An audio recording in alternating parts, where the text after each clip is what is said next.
Welcome. In this edition of Kurukshetra February, we'll discuss some of the important topics related to sports that were the main focus for this magazine. So, the very first topic begins with rural sports powering India. Now, from village akhada to global podium, that has been the idea under Viksit Bharat. From rural athletes, which account for a significant proportion around 80%, to the urban athletes, which are around 20%, there has been a strong requirement for excellence centers in the rural area in India and to ensure that there are opportunities for rural athletes to participate at the global podium. Now, what has been the current risk is somewhere at a projected ranking of lower than 40. However, the targets for 2047 expected somewhere at around 5. So, targeting a top 10 medal position by 2036 and top 5 by 2047 has been one of the major ideas. Now, some of the important aspects under this include Khelo India infrastructure, which focuses on Panchayati level, Panchayat Yuva Krida Khel Abhiyan, Kirti, which is Khelo India Rising Talent Identification, TOPS, that is Target Olympic Podium Scheme, Asmita, achieving a sports milestone by inspiring women through action, Sansad Khel Mahotsav, and Khelo Bharat Niti 25. Now, these are all important. The acronyms itself are important and their functions are important. So, if we look onto the development, we'll see the traditional sports versus the rural versus the modern sport. There has been a significant development in the training equipments, in the talent accuracy, in the case of nutritional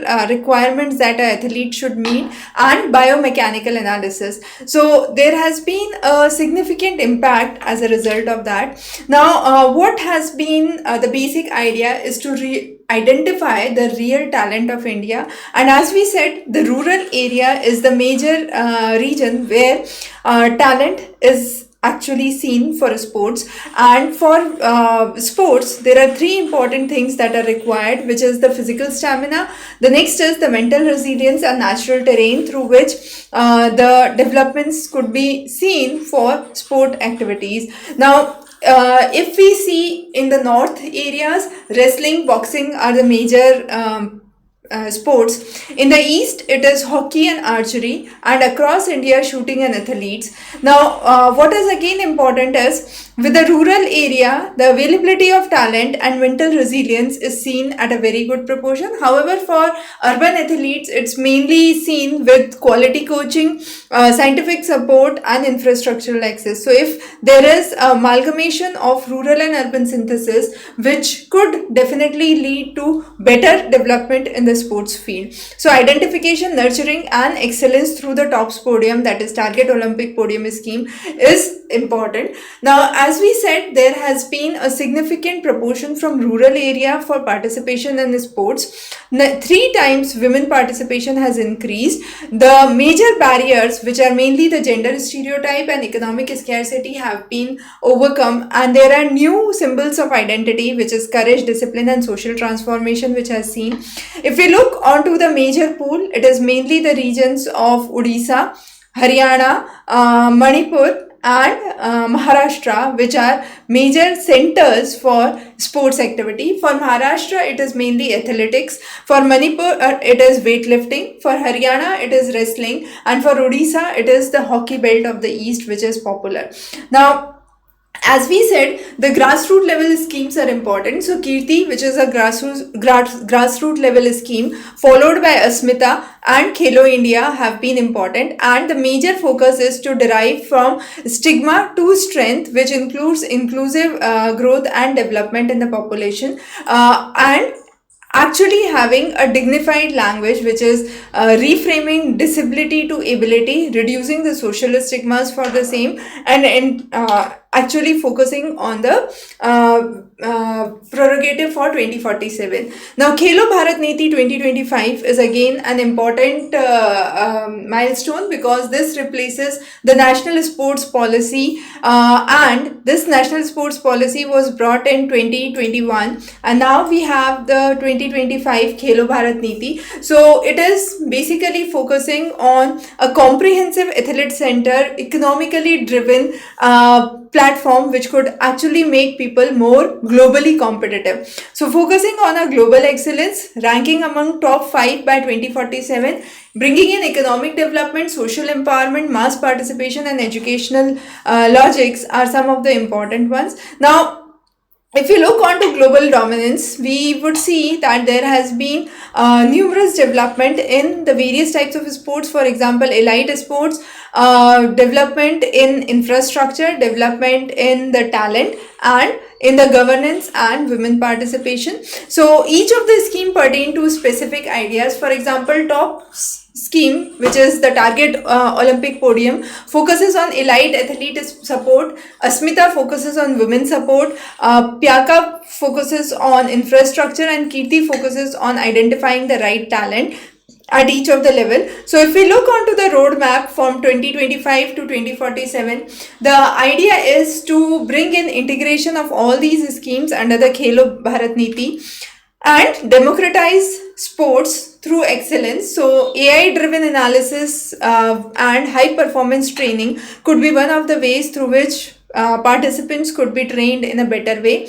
Now, some of the tools for transformation includes video analysis, data dashboards, smart wearables which are low cost sensors which can monitor the vital signals and fitness activities, and then a strategic pipeline which would identify the top talent to bring it to the global excellence. And this would actually also help in promoting the startups for sports, which would be based on the basic mobile networks in rural areas and the life apps that could be drawn. Now, as we said, the idea is not just focusing on medals, but to have real job and employment and sustainable livelihood. So bringing in technical on-field support, sports science and manufacturing is one of the important aspects. Now, distribution through technical coaching, through manufacturing are again important. So identifying the talent pool, bringing in proper training and livelihood is again a major idea which has to be taken into account. The next is the community well-being. So whenever there is a development of a sports center, it is important that the value lies not only in the development of the center but the development of the sports holistically, as well as the area in which the sports is. So bringing in mental and physical health, social harmony that could cut across the borders of religion, borders of socio-economic divide, and bring in inclusivity. Now this would be inclusivity for gender, for Divyang and for tribal youth together, and this would be a way to boost the cycle of empowerment across country. The next is, as we said, the sportsman spirit and building that idea of sportsmanship. There has to be huge lot of work which has to be dedicated to discipline, teamwork and resilience. Now specifically when you talk about resilience and discipline, those are seen exceptionally high with rural athletes in contrast to the non-athletic population, and this graph actually represents how well this can be explained. So performance can be increased through better professional coaching, through better management and equipment logistics that could be brought. And the local economic viability is again important because it is a definite source of direct employment if the centers are being opened in a rural area, and these sports centers act as an economic multiplier. So bringing in villages as active sports hub via development in the infrastructural facilities, this would again boost tourism, bring in the facilities for residential accommodation, and ultimately all the related activities of housing, lodging, boarding would be brought into account. The next is the rural Olympics, as we said, are some of the very important aspects because they do have their agrarian roots, and Kila Raipur Rural Games is one such community led festival which is being organized by the indigenous population, and they aim to preserve the indigenous games which have been seen in the areas, and ultimately these indigenous games act as a feeder for the national talent. So the indigenous games, the list of those includes Kushti, Kho-Kho, Kabaddi, folk sports, which includes bullock cart racing, tractor pulling as some of the sports that could be seen, and then expanding the arena beyond the common reach and therefore bringing in more people and more segments into population, more segment of population into sports is one of the very very important idea. So at the grassroots level, holding of the or conducting of the local community driven sports activities, then through the talent scouting, identifying the right talent for the national feeder, getting them trained at the state training centers, and finally at the national and the international level is the basic idea. So if we talk about the Olympics, our idea is to reach to the goal of Viksit Bharat 2047 through bringing India into top 5 positions in Olympics, and bringing in an ecosystem where commercial investments, audience reach, infrastructure, and global recognitions are significantly increased, and the indigenous games are being brought into various national games. For example, under the martial arts, there are various indigenous martial arts. For example, Gatka in Punjab, Thang Tha, Karya Pattu in Kerala. So Karalle Pattu in Kerala. So those are all kind of indigenous sports which could be brought into national standards and ultimately help development at the national level. The next is Viksit Bharat Guarantee for Rozgar and Ajivika Mission. Now this is a replacement for Manrega scheme. The idea is to bring in rural employment and expand the employment opportunities into rural areas, but under this scheme the whole of the segment would be taken care by the state, not by the center. So from wages to wealth creation is the basic idea, where bringing in ideas for rural connectivity, water security, or climate resilience through infrastructure is again important. Decentralizing digital monitoring as asset execution, and finally self-reliance is important.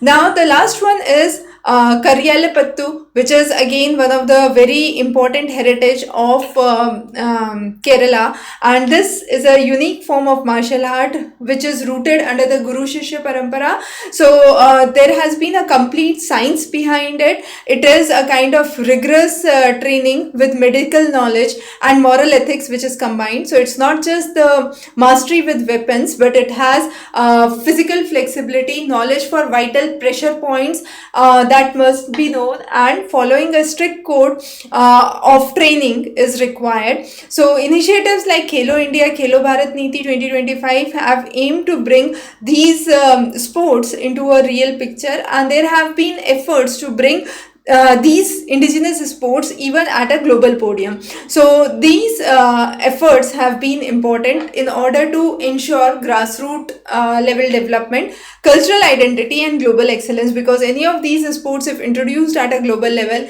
can definitely bring in more tourism opportunities and more economic development opportunities for a specific region. And this is one such sports that has been known and practiced since long. So those were some of the important aspects that have been discussed in this Kurukshetra edition. This was specifically focusing on sports, and again rural sports as one of the major ideas. So thanks for joining. If you have any questions or concerns, feel free to post those in the comment below. Have a great day.